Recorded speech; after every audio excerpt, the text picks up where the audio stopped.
Hey guys, welcome back for another watercoloring video. For this video I wanted to show you guys another way that I use my watercolors besides just paper and making cards. So for this I'm going to do ombre wood veneers. I had a few people that did ask me how I did these a while back, so I wanted to show you guys. I basically just use my watercolors and it's really simple. I start with the lightest color and basically I just normally use just two colors to do this. You can do this however you want or looks right to you, but I just use two colors and I make sure to layer it on because the light pink I'm using right now tends to be really light. And then I go with a darker color, making sure that I'm putting enough water, because if not, then it's not gonna give the more of that gradient effect, I would say. I'm just adding it right to the edges. You can add this to wherever you think looks right, but I feel like it should be right at the tips on that side and then working its way upward. I would say I'm just using water to create like the blended effect so that there's not as much of a permanent like line going through it of color. And I ended up adding some more of the pink because I felt like it was still too light. Even though looking back, I feel like I could have left it lighter than this, but I tend to like more of a striking effect, so I ended up going in with more color just because watercolors are very light and pastel-y. For this one I'm doing green, and I just wanted to do 3 different examples of the colors I'm using to do this with, just to show how versatile the watercolor palette really is. I'm just using that limey green that's on the palette, and then after that I go in with the emerald color, making sure to put enough water so that it doesn't come off too dark, and then I'm just going upwards again with it. The trick to this really is making sure you use enough water so that you get the right amount of blending. And just keep working with it. Sometimes if you feel like you're putting a little bit too much, you go ahead and dab it off while it still hasn't dried. I go ahead and do that on the paper there when I feel like it's I added a little bit too much water, because I just want to get that perfect effect, like the gradient look. Next I'm going to do the butterfly, and I'm going to start off with like a purpley violet color and work my way up from there. And like I said, this effect is simple to do, but I wanted to show it because a few people had asked me, and I feel like I don't know what other people or other crafters use their watercolor palettes for, but I feel like there's just so many things you can really use it for, and there's all kinds of unknown resources that you can do things with, and sometimes it just takes someone showing you an example of how to do it for you to really get in there and dive deep.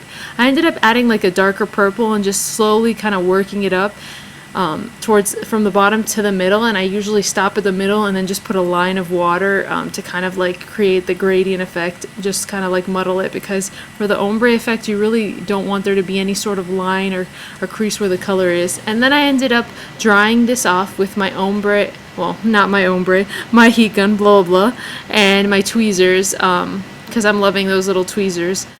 I hope you guys enjoyed this first part of the video. Stay tuned for the second part, where I'm going to be working with distress inks and making some cool project life cards, guys. And if you make any of these, feel free to show me. I love hearing from you guys.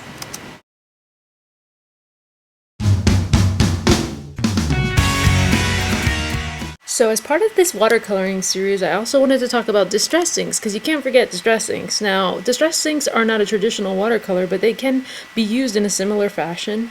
And if you don't happen to have watercolors or the money to spend right now on watercolors, you might actually have these in your stash, so you can get started and kind of playing with the similar type of look without actually having to go out and buy any at the moment, and then that might give you a better idea if you want to. You can also use your misters. Many of us crafters do have mists and different things at home that we can use to kind of make faux watercoloring. The only thing is with these, they're very vibrant, so you're going to want to add a good amount of water if you plan on using dilutions, because they are quite bright, and traditional watercolors aren't very bright. They're more muted, even though the more color you add, the more of a vibrant color you're going to get. I also recommend having some sort of water around, whether it's a mister or a bowl of water, whatever you have. I like having my mister around, as well as a small bowl of water, which is just like the top of a Yankee candle that I use to repurpose that. But anything you have at home that will work so that you have access to water, that's going to help you out. First, I'm going to be using some spun sugar, and I'm going to pounce it down on my glass mat, but you can also use your Tim Holtz mat if you have it, or any sort of slick surface would work for this, but you definitely want to do this on a slick surface because you don't want it to get absorbed to wherever you're putting it. Now I'm just pouncing down the color here. You can't really see it that well because it's one of the lighter pink colors in the Distress inks, but you will see it once I get going. And then I'm using Worn Lipstick, which is one of my favorites, and I'm putting that right under, and then I'm using Wild Honey right on top. All these colors really coordinate very well together, so that's why I'm using these. And then I'm also going for a certain look. And then I'm spraying my water so they kind of just melt together, and I'm being careful not to use too much water because I'm not using watercolor paper right now. I'm using, I believe, 110-pound paper, and you don't want to oversaturate the cardstock. I also went ahead and dried that off camera because I'm going to be adding more of an effect to it because I want it to be a little bit messier, and I just want it to look a certain way, but you want to be very conscious of not adding too much water when you're not using watercolor paper because you don't want your paper to start, you know, tearing or warping too much. I mean, it's going to warp, period, but you don't want it to like tear and start getting grainy, so I would just be very conscious of that as you're doing this technique, and just keep adding color till it looks right to you. Right now I'm just going to wipe down all of this color, but now normally I would probably just use another paper to pick up that color, but for the sake of time I'm not going to do that. And then basically this is what you are left with. I really like the look of it. I'm just showing you that it is kind of warped, but that's fine. You can flatten that out with a book or by using an iron even to just flatten that out. And then I'm going to be pulling out some stamping because I wanted to show you how you can do watercoloring and stamping and coordinate those. I'm using that camera because I'm kind of creating a faux look. I really like that one card from, I believe, not the last kit, but the kit before that Studio Calico did. So I'm kind of making my own version because it's not going to be exactly the same, and I don't want it to be because what's the point of making your own cards if they're going to look like everyone else's who got that card? But it's kind of a similar look, and I'm just using my embossing buddy and my EK Success tool, whichever one you have, so because I am going to be embossing this with my Memento Luxe ink.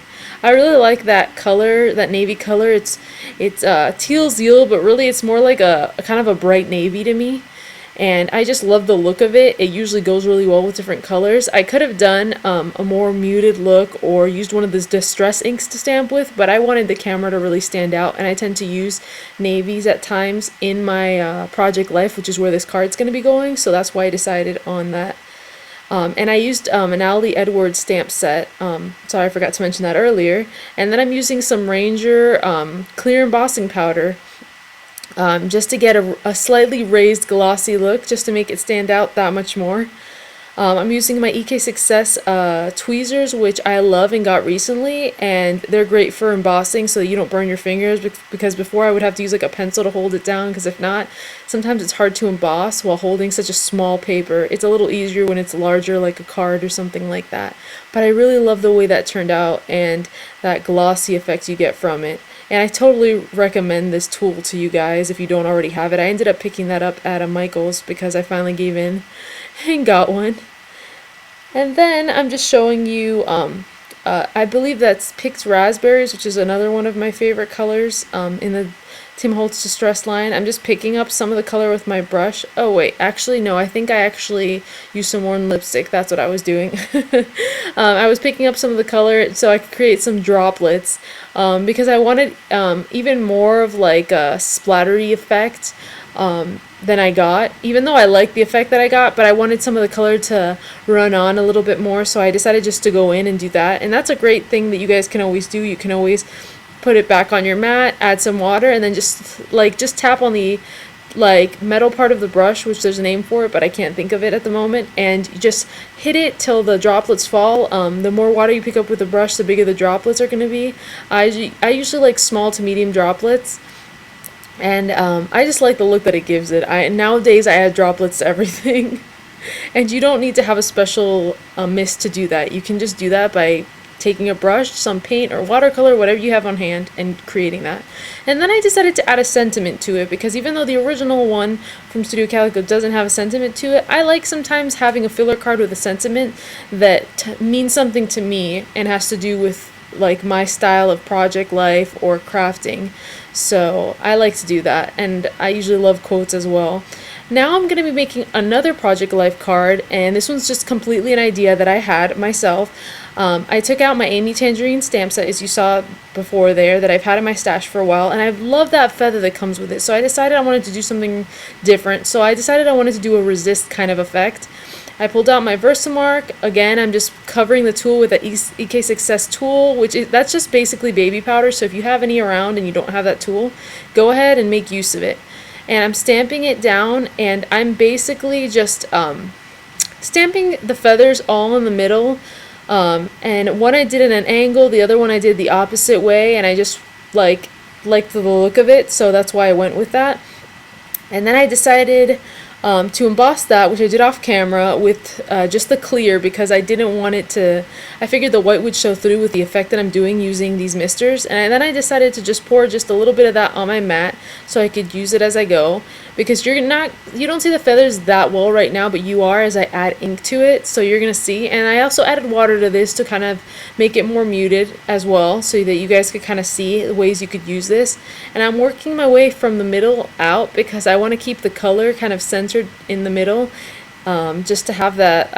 I'm not sure what that effect would be called, but I just like the look of that. I've seen in paintings and things, like when a color is more concentrated towards the middle, and so I thought, I want to do that kind of like for a Project Life card. I did go ahead and add more concentrated color because you couldn't see the feathers as vibrantly as you can right now that you see on camera, that I did that off camera. And I really like the way it looks because you can really see the feathers how I wanted to. I ended up stamping out another feather in a brown sepia archival ink because I decided I wanted to make the main middle feather the focal point, and I brought out my watercolor palette just so that I could just add a little detail of color in the middle to really make it stand out from the rest of it. I feel like it really needed it, and it would go with a layout that I'm gonna have soon posted in another video that I'll be doing, so I'm pretty sure I'm gonna end up using this card for that layout because the colors seem to be the same. And I'm just adding some pinks and oranges onto that feather because I already have enough green on the one card that I don't want to like oversaturate, and then I'm adding just tones of the darker into the pink just to make them really pop and stand out on the card and give it a little dimension. And I'm going to end up popping the feather up on foam dimensionals, but like the 3M kind that's like just a little bit of a pop-up, not too much, because you don't want things that are two-dimensional in Project Life. But anyway, I really hope you guys are liking these watercolor series and you enjoyed seeing me make these cards. If you want to see more videos like this, be sure to like, comment, and subscribe. I love hearing from you guys, and thank you so much for watching.